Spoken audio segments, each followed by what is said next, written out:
Guarantee news ಬಗ್ಗೆ ಸಹಜವಾಗಿ ಜನಸಾಮಾನ್ಯರು ಕೂಡ ಈಗ ಒಂದು ರೀತಿ ಪ್ರಶಂಸೆ ವ್ಯಕ್ತಪಡಿಸುತ್ತಿದ್ದಾರೆ. ಯಾಕಂದ್ರೆ ಜನಸಾಮಾನ್ಯರ ಒಂದಷ್ಟು ಸಮಸ್ಯೆಗಳ ವಿಚಾರಕ್ಕೆ ಸಂಬಂಧಪಟ್ಟಂತೆ ನಿರಂತರವಾಗಿ ವರದಿ ಮಾಡುವುದು, ಜನರ ಕಾಳಜಿ ಬಗ್ಗೆ ಒಂದಷ್ಟು ವರದಿಗಳನ್ನು ಮಾಡುವ ವಿಚಾರಕ್ಕೆ ಸಂಬಂಧಪಟ್ಟಂತೆ ಗ್ಯಾರಂಟಿ ನ್ಯೂಸ್ಗೆ ರಾಜ್ಯದ ಮೂಲೆ ಮೂಲೆಯಿಂದಲೂ ಕೂಡ ಶುಭ ಹಾರೈಕೆಗಳು ಬರ್ತಾ ಇದೆ. ಶರವೇಗದಲ್ಲಿ ಮುನ್ನುಗ್ತಾ ಇರುವಂತಹ ಗ್ಯಾರಂಟಿ ನ್ಯೂಸ್ಗೆ ಶುಭಾಶಯಗಳ ಮಹಾಪೂರವೇ ಹರಿದು ಬರ್ತಾ ಇದೆ.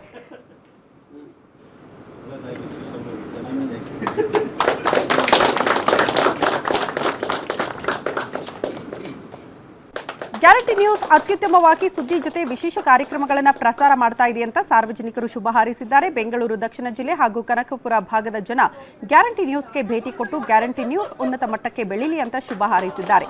ಬಾರ್ಗೆ ಎಂಟ್ರಿಯಾದ ಮೊದಲ ವಾರದಲ್ಲೇ ಗ್ಯಾರಂಟಿ ನ್ಯೂಸ್ ಬಿಲೋ 10 ಲ್ಯಾಕ್ ಅರ್ಬನ್ನಲ್ಲಿ 5ನೇ ಸ್ಥಾನ ಪಡೆದಿರೋದು ನಿಜಕ್ಕೂ ಸಾಧನೆ ಅಂತ ಕೊಂಡಾಡಿದ್ದಾರೆ. ಅಲ್ಲದೆ ಗ್ಯಾರಂಟಿ ನ್ಯೂಸ್ ದೊಡ್ಡ ದೊಡ್ಡ ಕಾರ್ಯಕ್ರಮ ಮಾಡ್ತಾ ಇದ್ದು ಇತ್ತೀಚೆಗೆ ಕರ್ನಾಟಕ ಭೀಮ್ ರತ್ನ ಅವಾರ್ಡ್ ಮಾಡಿದ್ದಕ್ಕೆ ಪ್ರಶಂಸೆ ಕೂಡ ವ್ಯಕ್ತಪಡಿಸಿದ್ದಾರೆ.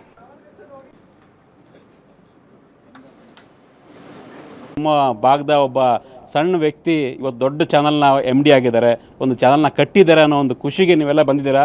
ನಿಜಕ್ಕೂ ಕೂಡ ನಿಮಗೆ ಥ್ಯಾಂಕ್ಸ್ ಹೇಳಲೇಬೇಕು. ನಮ್ಮ ಪ್ರೊಫೆಸರ್ ಶಿವರಾಜ್ ಸರ್ ಇದ್ದಾರೆ, ಶಿವರಾಜ್ ಸರ್ ಕೂಡ ತುಂಬ ಸಪೋರ್ಟಿವ್ ಆಗಿದ್ದಾರೆ.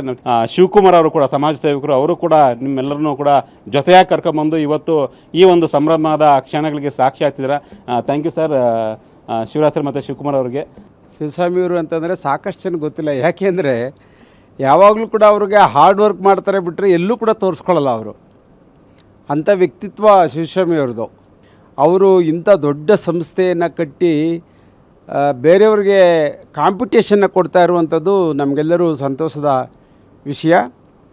ನಮ್ಮ ಜವಾಬ್ದಾರಿ ಅಂತ ಅಂದ್ಕೊಂಡಿದ್ದೀನಿ ನಾನು. ಇದನ್ನ ಇನ್ನೂ ಭಾಳ ಎತ್ತರಕ್ಕೆ ಬೆಳೆಸುವಂಥದ್ದು ನಮ್ಮೆಲ್ಲರ ಜವಾಬ್ದಾರಿ ಅಂತ ಅಂದ್ಕೊಂಡಿದ್ದೀವಿ. ಹಾಗಾಗಿನೇ ಇಂತಹ ದೊಡ್ಡ ಧೈರ್ಯವನ್ನು ಮಾಡಿ ನಮ್ಮ ನಮ್ರತಾ ಶಿವಸ್ವಾಮಿಯವರು ಮತ್ತು ಶಿವಸ್ವಾಮಿಯವರು ಇವರೆಲ್ಲರೂ ಸೇರಿ ಇಷ್ಟು ಧೈರ್ಯವನ್ನು ಮಾಡಿ ಇದನ್ನ ನಡೆಸ್ಕೊಂಡು ಬರ್ತಾ ಇರೋದ್ರಿಂದ ನಮಗೆ